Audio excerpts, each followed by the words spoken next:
I'm not in the mood for your nonsense, so back off. I won't be handing this child over to someone like you. It was a chilly evening, and news of a severe cold wave had been reported.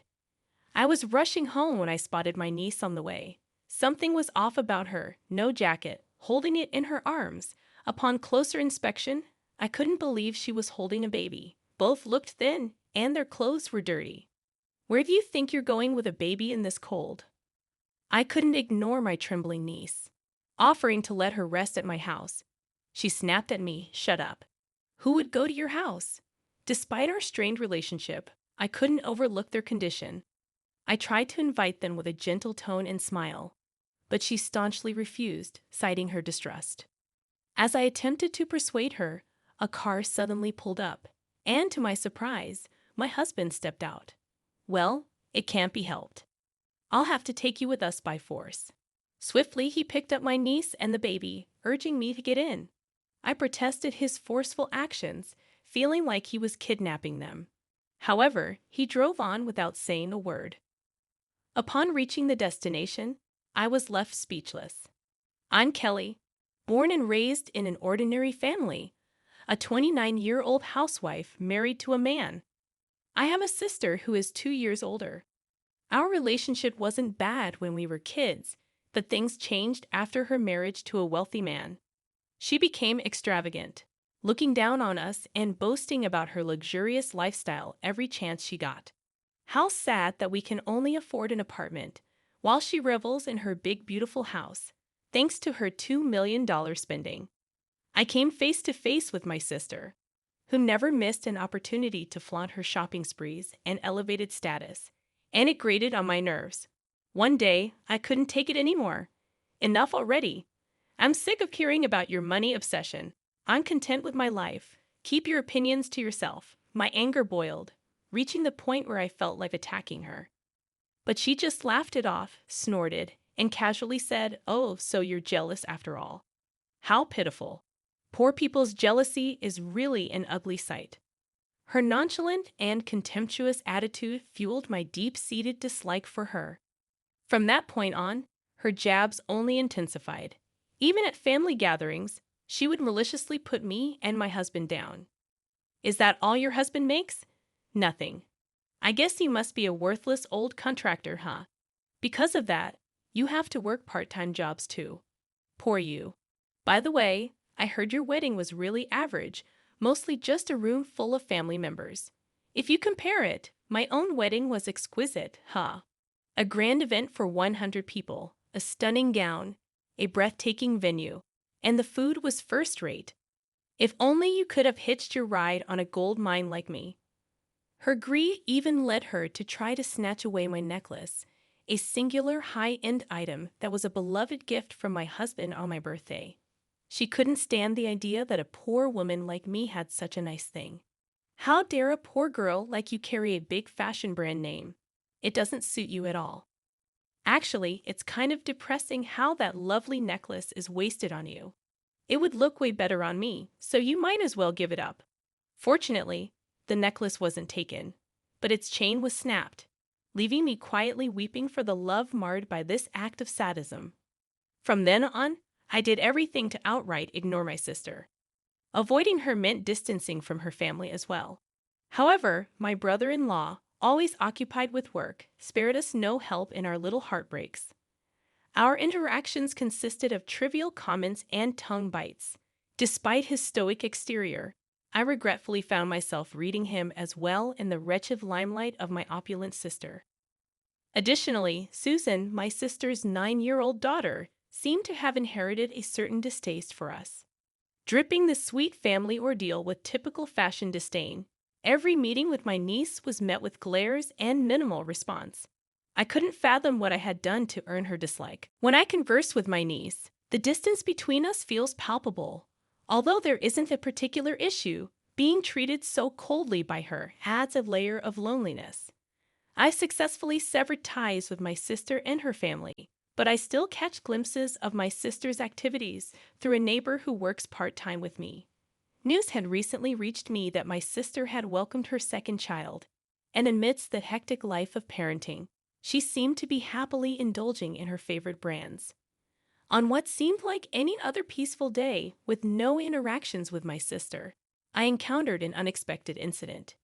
It was the dead of winter, and a severe cold wave was making headlines. Anticipating the snow, I headed to the nearby supermarket, walking briskly with my scarf covering up to my nose. During this cold day, I unexpectedly spotted my niece before she noticed me. Initially contemplating a quick exit, I couldn't ignore something odd about her. For some reason, she wasn't wearing her jacket but was cradling it in her arms. A closer look revealed she was holding a baby, both appearing thin and clad in dirty clothes. Her nose was bright red, and she walked carefully, clutching the jacket around the baby to shield it from the cold. Despite her apparent distress, she was shivering. Concerned, I called out to her, suggesting she come to my place to warm up. Startled by my voice, she jumped, and upon seeing me, she vehemently rejected the offer. "Shut up. Why would I go to someone like you?" Despite her strong rebuff, I couldn't overlook their condition under the cold sky. I persisted, urging her to warm up at my place briefly, promising to drive her home afterward. She continued to resist, adamant about protecting the child and insisting she wouldn't hand the baby over to a person like me. Despite assuring her of my intentions, she refused to listen, clinging to her distrust. As I grappled with how to help them, a car unexpectedly pulled up beside us. To my surprise, my husband stepped out. With a resigned tone, he declared, "Well, it can't be helped. I'll have to take you with us by force." Without delay, he picked up my niece and the baby, urging me to get into the car. As we drove away, he reassured my niece, "Just stay calm, and I won't do anything bad. Please don't thrash about." My niece, subdued by the sudden turn of events or perhaps my husband's stern demeanor, now behaved quietly, though she looked dangerously pale. In the car, my husband assured us he wouldn't do anything harmful as we rushed to the hospital, where a bewildered nurse took my niece and the baby, caught in the unexpected situation. In the waiting room, I couldn't contain my curiosity and concern as I asked my husband, "What's all this about? Why were you there just now, and why rush to the hospital?" My tone carried a slight protest, questioning the forceful actions that felt almost like a kidnapping. In response, he gave me a wry smile.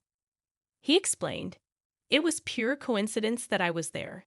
Just happened to pass by on my way back from work. I was curious about what you and Susan were arguing about. But more than that, I noticed Susan and the baby's faces were very pale.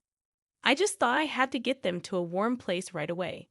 Initially thinking any warm place, like our home, would do, he was shocked by the unusual lightness when he picked up my niece and the baby. Sensing something more than just the cold, he changed the destination from our home to the hospital, where they could receive appropriate care. Although startled by the abrupt car ride, I realized that if my husband hadn't arrived when he did, and it was just me, I wouldn't have been able to do anything. Reflecting on it, I felt grateful for my husband's actions, even if they were a bit forceful. After my niece and the baby's examination, the doctor informed us that they were both suffering from malnutrition and were now receiving IV drips while resting in warm beds. Apart from malnutrition, there didn't seem to be any other abnormalities, providing us with some relief. However, the doctor, suspecting potential abuse due to the circumstances, had already called the police about 10 minutes after the IV was finished, and Susan woke up. Talking to Susan later in the hospital, she was no longer in a state of complete refusal and could converse normally. According to her, my sister was away on a trip with her friends, and my brother-in-law was on a business trip as usual. During my sister's absence, she had left all the care of the baby to Susan, instructing her to take care of it. However, without specific instructions, Susan had been imitating what she had seen her mom do. As the baby's condition worsened and started crying in distress, Susan decided to take the baby to the hospital, using her only jacket to wrap the baby despite the cold. During the journey, the realization hit me that had we not found Susan and the baby, they might have collapsed from the cold. The mere thought sent shivers down my spine. My husband, curious about Susan's earlier hostility, asked why she had been acting that way towards me. Susan, looking away awkwardly, revealed that she had been raised to believe a lie, that I was a bad person. This falsehood had been ingrained in her by her mother from a young age. According to Susan, my sister told her that I was bullied by her when I was young, labeling me as a bad person. "So you mustn't get close to her," my sister warned her. For a child, a mother's words are everything, and without verifying the truth, Susan had always perceived me as the enemy who bullied her mom. However, witnessing our genuine efforts to help, Susan began to question her mother's narrative. "Is what Mommy said true? Did you bully Mom?" Susan asked me with direct eyes. I shook my head and explained that my sister and I got along when we were kids. Tearfully, Susan apologized for being so defiant and hating us all this time because of the lies she believed. Understanding the reason behind Susan's long-standing dislike for us brought both relief and a surge of anger towards my sister. Susan revealed that my sister wouldn't be returning until tomorrow, so we decided to take Susan and the baby into our home for the night.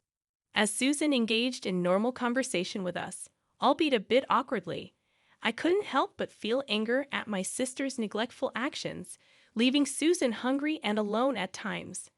After ensuring Susan and the baby had their fill and had gone to sleep, I called my parents to plan the next steps. The following day, with Susan and the baby, we headed to my sister's house. My parents were already there, and my mother rushed to hug Susan and the baby, expressing sympathy for what they had been through. As Susan quietly cried in my mother's embrace, we decided to wait for my sister to return. Leaving Susan with my mother, I went around the neighborhood to inquire about my sister's conduct. Neighbors were outraged when I mentioned my sister's neglect of Susan and the baby, sharing details about her usual cold behavior, often yelling at Susan loudly. Learning that my sister was expected to return home in the afternoon, my parents and I waited for her. I had already called her cell phone, informing her that we had taken Susan in for the night and were waiting at her house. As expected, my sister did not respond to my attempts at contacting her. Without regard for her, my parents and I awaited her return in front of her house. Eventually, she arrived with a few of her friends, scowling at the sight of us. "Huh? Why are you here? And Mom and Dad too. What do you want?" My sister immediately showed her displeasure. Undeterred, I glared back at her and explained the situation. "Last night, we found Susan walking with the baby, so we took them in. I tried contacting you several times, but you never noticed. Besides me, the police and our parents should have also left numerous calls about this incident." Pointing out these facts seemed to catch my sister off guard. Frantically checking her phone, she realized the seriousness of the situation. The color drained from her face as she saw the missed calls from the police.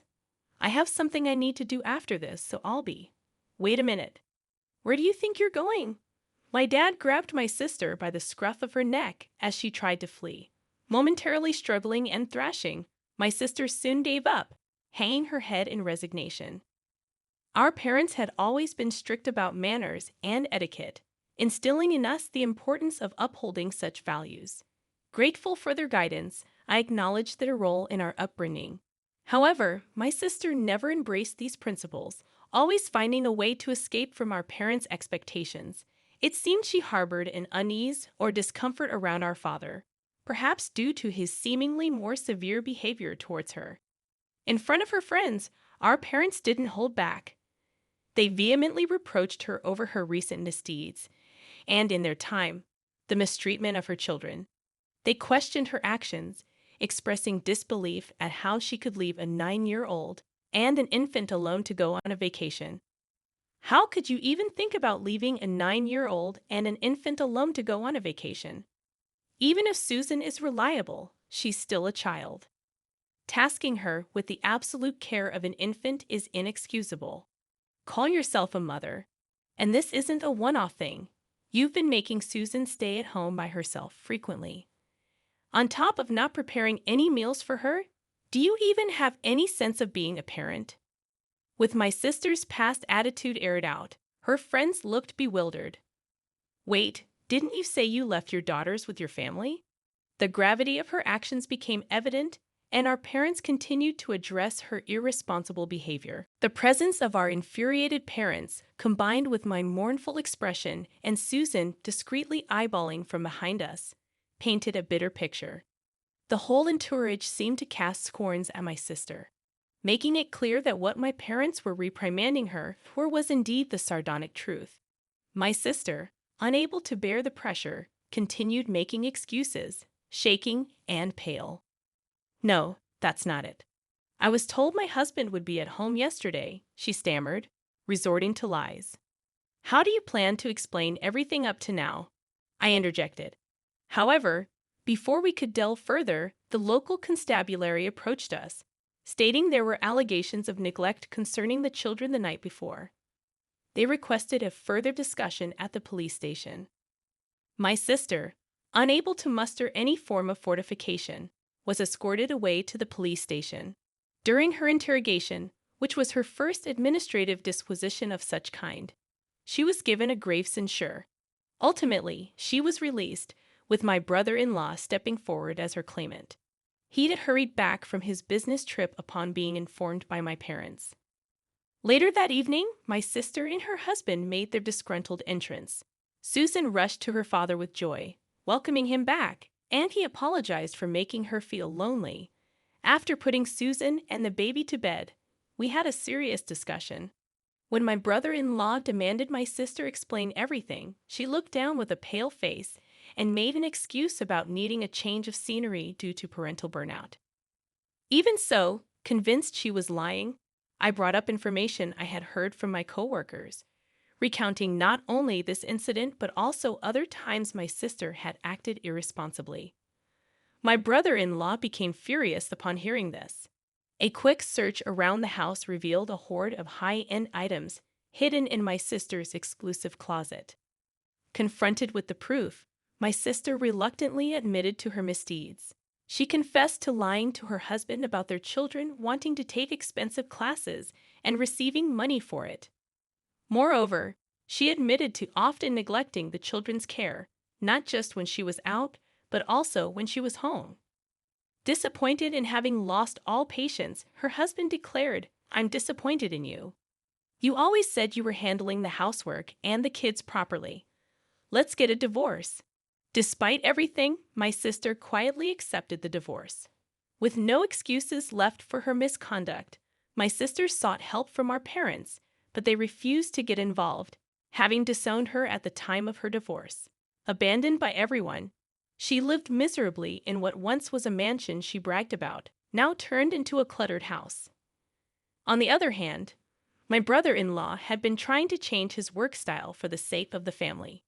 He had submitted a request to transfer to a department without business trips, seeking more time with his family. His request was soon to be granted, and he decided to take custody of the children. Our parents wholeheartedly agreed with this decision. Susan, delighted to be living with her dad, expressed her joy, saying, "I get to live with Daddy." My sister, with no one on her side, hung her head in defeat. After the divorce, my brother-in-law and Susan moved close to my house to make up for the lack of interaction. My husband and I occasionally played with Susan and her sibling. Since the incident, Susan had grown attached to us, so we often took care of her and the baby when my brother-in-law's work ran late. The baby was growing up healthy and at a cute stage, and we spent our days watching the children grow, living our lives filled with happiness.